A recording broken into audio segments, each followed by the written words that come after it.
Yeah, I mean, I know you all read the article yesterday, and I think it pretty well, exemplified everything I've gone through the last couple of months, and it's obviously been crazy in a whirlwind. But like I said in the article, if I didn't have a blood test or I didn't play baseball or have the medical care that we do with the Orioles, I would not have caught this in time, and I feel pretty confident that it would have progressed another stage, which obviously would have been pretty devastating. So I'm just so thankful for everybody, including all of you, for reaching out and being so respectful the last couple of months, through everything I've been going through. So, I wish I could thank everybody individually that's reached out to me, because it's just been overwhelming. I mean, it really has. So I feel very appreciative for that. And with all that, I've opened it up to questions or anything anybody wants to ask.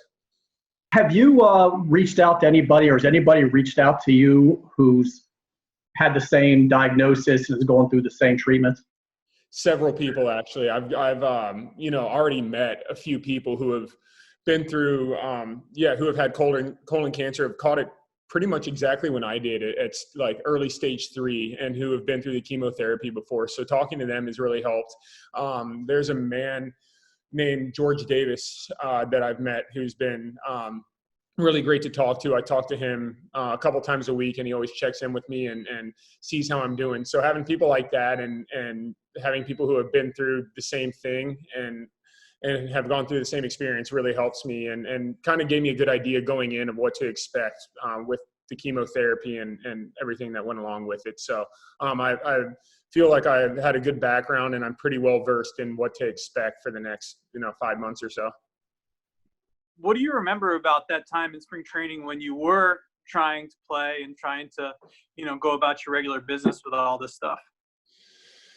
Yeah, looking back, like I said in the article, I really didn't think it was anything outlandish or crazy at all. I mean, I know I just turned 28, so I know in the article I had said that I thought it was getting a little older, and I'm still kind of young, I guess, generally, but I was I don't know, I'm not 21 anymore like I was 7 years ago. Maybe I'm getting a little more tired, when I'm taking 10 swings in the batting cage, and just, I felt a little more lethargic. Normally I just go out there, no problem, and will do my extra work. And I remember specifically when I do outfield work in the morning, it would really be a grind because I wanted to do both first base work and outfield work.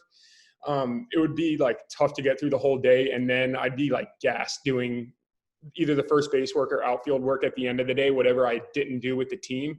And that was kind of one sign that I was that's a little weird. It's never really happened to me before, but besides getting tired easier, there's nothing. If you, like I said, if you Google what comes along with colon cancer, I really didn't have any symptoms on the surface. You're a pretty reasoned guy, but you're also an emotional guy. I don't know if it's the Italian Catholic in you or whatever, but there's always that emotions going back and forth. What have these emotions been like, these last few weeks, and kind of how have you been able to handle that and been cognizant of that? Yeah, I mean, from the second I got the diagnosis, I knew I had to accept it pretty quickly, and I think that's helped me a lot. I didn't really, mope around too much, or it was. Don't get me wrong, it was really tough, especially the first few days, and talking to the team was really tough too, and telling them kind of what was going on, but. Yeah, I think accepting it pretty quickly and just, knowing this is what's going to happen, that helped me a lot. And going into my surgery, I wasn't sure. We weren't sure if it was later stage 2 or early stage 3. So there was a possibility I was not going to have to do chemotherapy. So that was a little tough. The doctor called me the morning of my birthday and told me that, 3 of my 23 lymph nodes, there were 3 of them that were right up next to the tumor, had tested positive for cancer in it. So at that point, even though he got the tumor out, the surgery was great and it didn't really break through the colon. You never know if a cell can escape to anywhere else in the body. And the chemo at that point is kind of like an insurance policy, because you don't know if that could spread anywhere else and give you a different form of cancer. So it was a no-brainer to do the chemotherapy for long-term health reasons. In your essay, you mentioned that there's a family history of this a little bit. Has your father's experience informed yours in any way? Oh, yeah, it did. And I think that kind of helped, with how quickly I, kind of accepted the fact that I had colon cancer, the fact that he had it. I knew there was the slightest possibility that I could have maybe had it, but still, from everybody I talked to, they said if you're under 45 or 50 years old, you don't have colon cancer. And then sure enough, I did. So yeah, I mean, it was tough to see him go through that experience, but it definitely helped me too. He's another person that obviously has been through this before, and luckily he didn't have to go through chemo. Yeah, it was definitely tough on him for like that month or so that he was in the hospital longer than I was, and he had been through a few tough weeks himself. So having somebody like that, especially somebody that I'm as close with as my dad, really helped me too throughout all this. So he's been another person, obviously the biggest person that I've leaned on throughout it all. When were you able to sort of process that? How long did it take you before you got your mind totally off yourself and then started thinking about the season as a whole, not being there? Yeah, you're right. Actually, that happened literally in the middle of my surgery. So I woke up and I remember my whole family, my mom and sisters, I remember told me that they kind of had shut down spring training and nobody was sure what was going on. So that was like, after the "Are you okay?" They told me that was going on. So yeah, it was just a weird day. It's been a weird couple of months, I think, for all of us too. But yeah, especially since the fact that I've kind of been doing what I would have anyway, like post surgery and stuff. It's a little weird that the world kind of stopped at the same time, and it's just a weird coincidence. But again, I hope that there's a safe way that baseball returns, because it's just it's so strange not having sports on, especially baseball right now. We're about to go into May. It's the first time in my whole life since I was 5 years old that I'm not playing baseball, in late April and May. So, and I think it's definitely the same for all the guys in the league too. So it's just a bizarre time. And I know everybody wants to get out there and play when it's safe. And there's a lot of hurdles that obviously have to be crossed, but I know that, a lot of plans are being set up and there's a lot of different ideas floating around. And I feel confident that it will return at some point this year. Back in the 90s, Eric Davis and a couple other players went through a similar situation as yours and came through it great. Have you heard from any players who have been through this? I have actually. There's not a player, but somebody that played at Notre Dame actually played baseball there, reached out to me and said he had it in his 30s. Same thing. So he told me that he went through all that and he's doing great today. And that's the encouraging thing I've really found out talking to everybody was, if you catch it at this stage and go through the chemo and take all the necessary precautions and steps, that it is a very curable type of cancer. And I didn't really know, I didn't know anything too much about colon cancer other than what my dad went through. So it's been really encouraging, especially maybe people that were kind of younger like I am that had it, to know that they pulled through it well and went through the chemotherapy pretty well. I mean, obviously there's still some side effects and it's not ideal, but it is really encouraging to hear guys like Eric Davis or, other people who were in their 20s or 30s who had this that got through it okay and are living totally normal lives now. Hey, with the outpouring of support, obviously you've gotten, what has it meant to you? And with all of that, has any one person or one note or one call struck you a little above some others? Yeah. Like I said, it's just been really overwhelming, but the two I mentioned in my article, Mo and Brooks Robinson, really stood out to me. Mo, again, we all know Mo and everything he's gone through. And he called me, he was really concerned and sad. And it just, it always strikes a chord whenever you talk to him. But, for him to be concerned about me and worried was really touching. And it just goes to show again the kind of kid he is and how special of a kid he is and what he means to all of us. Who play on the Orioles and Ravens and the whole city. So I thought that was amazing. And then Brooks Robinson called me too, the night, I can't remember if it was the night of my surgery or the night after, but he called me and I talked to him for a good 10, 15 minutes. So, and he's one of the best people I've ever come across in the baseball world. And I'm honored to know him and to have gotten to know him over the past couple of years. So those two really kind of stood out to me, I'd say. Why is it struck you as so personal? Why do you think it like that one more than some of the others? has been, meant so much more? Just because he's gone through so much at such a young age. Nobody deserves that at all. And I think just his attitude and the way that he carries himself and lives his life is amazing. He just always is in a good mood, even when he's not feeling great. He lights up the room that he's in and always makes sure to lift the people that he's around up. So, it's been inspirational, even, way before that I was diagnosed with cancer. That has always struck a chord with me. And now, especially that I have been, and, it's somebody that I want to model myself after. And, it's definitely a disease where you want to stay as positive as possible because, like either feeling sorry for yourself or, being upset that it happened to you is just not going to help. It's really not. So, and Mo's kind of taught me that more than anybody. Hey, you're an athlete. You've always played baseball. You've always had some degree of strength and health. What are your days like now physically? What are you going through? What are you able to do? And also the chemotherapy. We always hear scary stories about how that can make someone feel. Can you share how your body is going through this all right now? Yeah, for sure. So I went for my second round of chemo on Monday. So I'm going every other week. I started April 13th. So every other Monday. And then I just went April 27th. I'll go again in 2 weeks.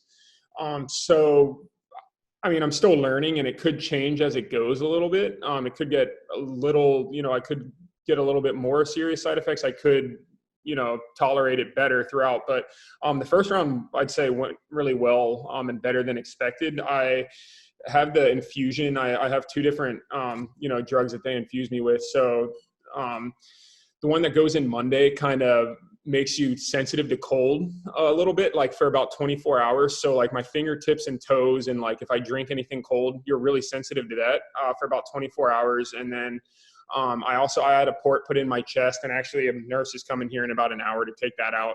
And that kind of drips into my port for 46 hours. They install it on the Monday. I get it taken out on Wednesday.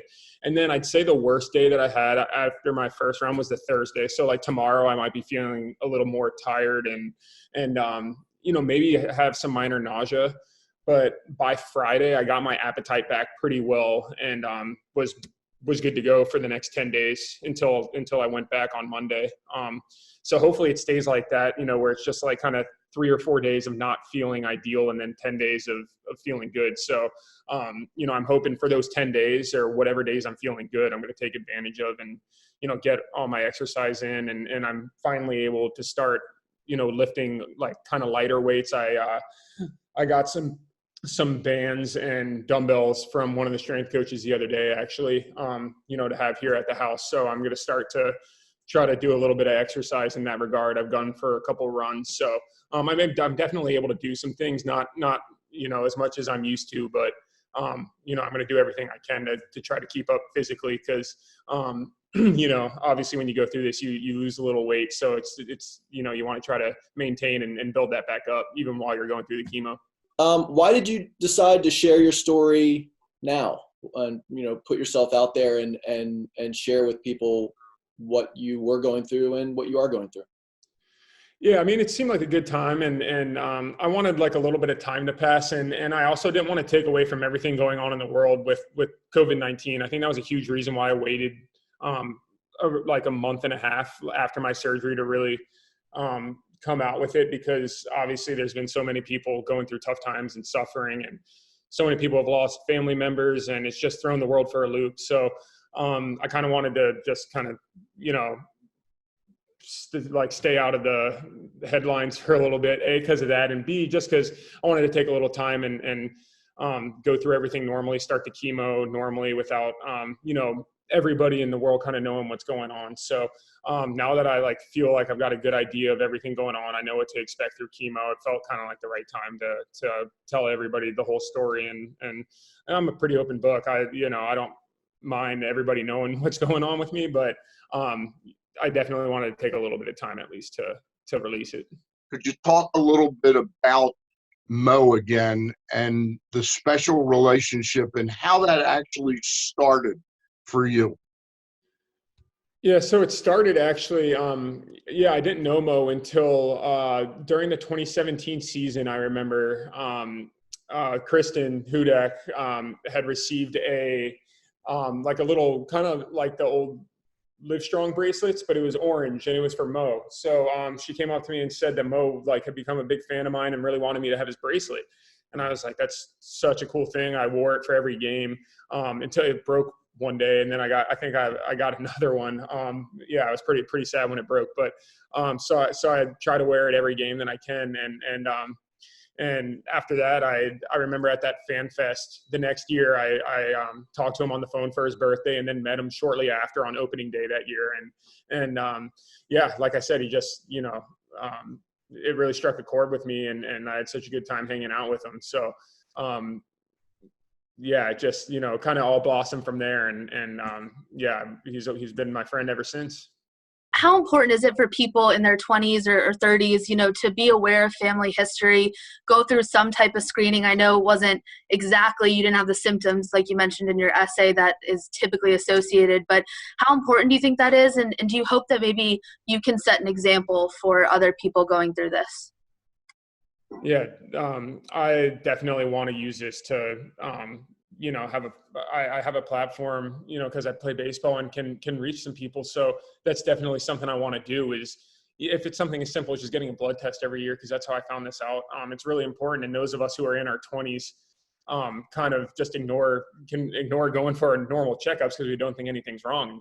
And, none of us think it can happen to us, and it can. So it was definitely a wake-up call for me. And I think hopefully, a lot of people, especially those with family history, like you said, somebody like me whose parent had it, it's important to go earlier than recommended for sure. Because like I said, I think they reduced it to like 45 now is kind of when they want people to start getting colon cancer screenings. But I think even before that, especially if you have a family history, it's really important because it just, it's very easy to remove early on, and it's definitely a preventable thing if you catch it early. So it's definitely something I'm already feel passionate about, and going forward, definitely something that I want to bring to the limelight. Were you fortunate in the respect that this was all diagnosed before this pandemic hit, and the way it afflicts people with immune systems and such?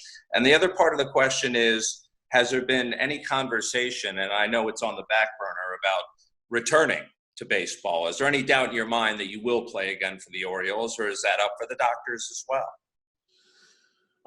So the first question, I think I really lucked out for when I got my diagnosis for many reasons, but with COVID, really emerging kind of at the same time, I got lucky because they stopped doing a lot of surgeries right after that I got mine done. I think the week after, they had really reduced the amount of surgeries they were doing, and I am lucky that I got in when I did, and it was just 6 days from my diagnosis to the surgery, and the medical attention I received from everybody, from the doctors in Sarasota, Baltimore, everybody in between, has been unbelievable. So I feel so lucky in that regard. And then, I fully expect to make a full recovery and be back.